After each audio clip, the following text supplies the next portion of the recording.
소설 문장들이 내 몸에 문신으로 새겨지기 시작했다.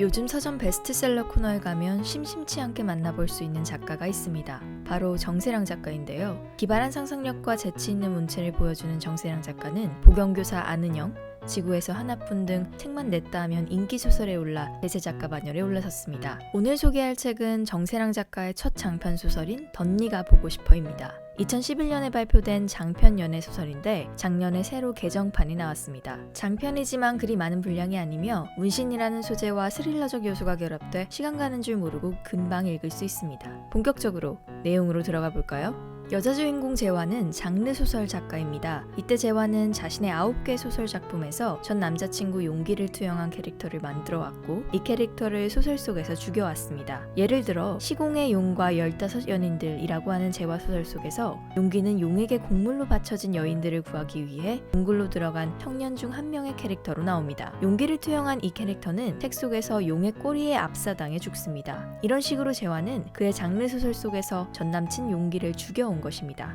그녀는 왜 소설 속에서 용기를 죽여왔을까요? 미련이 남은 것은 아니다 라고 말하는 재화이지만 아마도 9편의 소설을 쓰는 동안 재화의 마음 한편에는 여전히 용기에게 남은 감정의 침전물이 있던 게 아닐까 싶습니다. 한편 재화와 헤어지고 이제는 연하의 여자친구를 사귀고 있는 용기는 보안업체 출동 요원입니다. 한때 럭비 선수로 활약했던 용기이지만 부상을 입고 이제는 출동 요원의 삶을 살고 있죠. 매일 밤 작게 터지는 사건 사고를 해결하며 용기는 피로감 있는 인생을 살고 있습니다. 그런데 용기에게 문제가 생기기 시작합니다. 용기도 모르게 몸에 글귀 문신이 새겨지는 것이었습니다. 즉 재화가 9편의 소설을 퇴고할 때마다 소설 속 용기 캐릭터가 죽는 순간의 문장이 용기 몸에 새겨집니다. 처음에 용기는 몸의 문신이 재화 소설 문장이라는 것을 모릅니다. 나중에 여자친구가 재화의 소설들을 가져와 비교 대조했을 때 비로소 알게 되죠. 왜 용기에게 이런 일이 벌어졌을까요? 재화를 이해할 수 없어 헤어진 용기였지만 아마도 재화와 용기 둘 사이에는 끊을 수 없는 연결성이 있고 정세랑 작가는 이를 문신 생성이라는 판타지적 요소로 풀어낸 것이 아닐까 싶습니다.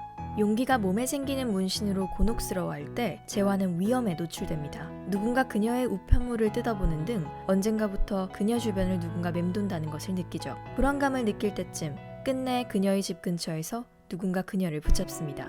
이 범인은 사람들의 치아에 집착하는 사이코패스로 언젠가 재화의 덧니가 예쁘다며 칭찬한 치과 치위생사였습니다. 그는 재화의 이빨을 뽑고 그녀를 죽이려고 마음먹죠.